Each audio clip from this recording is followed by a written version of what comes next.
Guys, this is my second and probably last video on Raid Shadow Legends, and in this one I'll analyze the part of the game I really like, the characters. In fact, there is a lot that could be said either negatively or positively about this game, but the one thing I really like for sure is the variety of characters and how cool they look in this game. I want to thank Raid Shadow Legends for sponsoring this video. Click my link in the description or scan my QR code to get insane bonuses available only via my link. You will immediately get a huge starter pack with a Nightsworn, a very strong epic champion from the Sacred Order. You'll get another starter pack after reaching level 15, Juliana, an epic champion and a boss killer. Now you will also have the opportunity to get Norse mythological characters, Loki, Thor, Freya and Odin. This campaign runs until November 22. You can get Loki specifically for free. All you need to do is download Raid using my link in the description or QR code on the screen and log in for 7 cumulative days to get the character. So, as I said in my first video as well, there are a lot of factions in this game. So,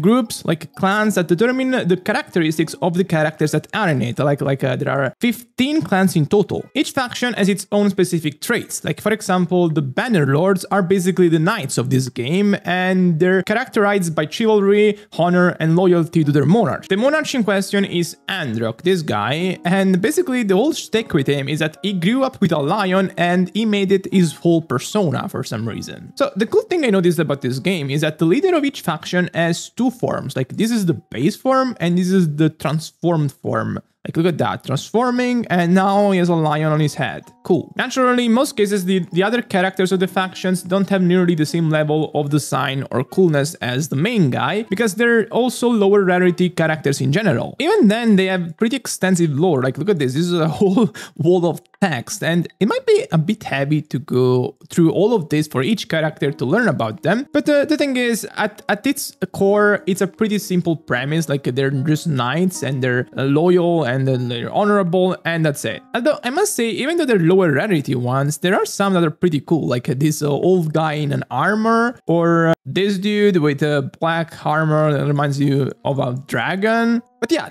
they're no Androck, but they're still pretty cool. Like, look at this guy, literally a clown, Timid the Fool. Literally looks like a clown, pretty peculiar. Rathalos Blade Master, Chad looking. But let's jump to the others now. For example, the High Elves, whose characteristics are that they're smart and they can use magic, and their leader Galatier pretty much represents this. Like, this is clearly a magician. Basically, he's a dude that studies the arcane, and the purple colors pretty much give this away. Let's see his transformation.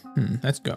A bit more like damning than I would have expected from elves, because they're high-class beings. This is a pretty enraged guy, but still cool. Yeah, for the rest, they're pretty refined looking, like this one, very refined. Yeah, like this is a high-class look, unlike their leader, apparently. This is probably my favorite design here. Lady, pretty looking lady with magic balls. This looks pretty cool. Let's go on. The Sacred Order. Basically, they're paladins, kind of, that have the job of cleansing the land of all of its evils. But according to the lore, they're also a faction that has been corrupted, and so they're not that holy looking, really. They kind of look dark because they've been corrupted. Like, you wouldn't guess this one is a paladin, but apparently the leader in particular, Siegfried the Nephilim, is a fusion between a demon spawn and a lightbringer. So let's see his transformation, because I'm pretty curious about this.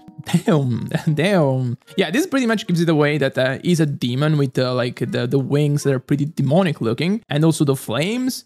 And so, yeah, not really looking like a paladin, but still very awesome. This would probably be my favorite faction, because I like paladins, I like dudes in big armors, but there are also like the corrupted underlines here. Like, look at this dude. This is probably my favorite design here, with the red wings, scarlet looking. But yeah, they look very cool. They look very cool. Oh, this is pretty different from the others, like Ice Queen or something. Then the Lizard Man, there is a whole faction of lizard-looking men that are basically the Dragonkin, and they've been the biggest rule of all of Teleria. And like, you wouldn't guess this to be a playable character in any gacha, but I guess in a fantasy-based gacha it makes sense. Let's look at his transformation. Not sure I like this one, but probably it's just because it looks like a monster, it looks like pretty ugly, and it's not kind of my thing, but still, I guess it's cool. Yeah, honestly, not a big fan of this one. Like, some look like mounts, like a monster you will mount, not play.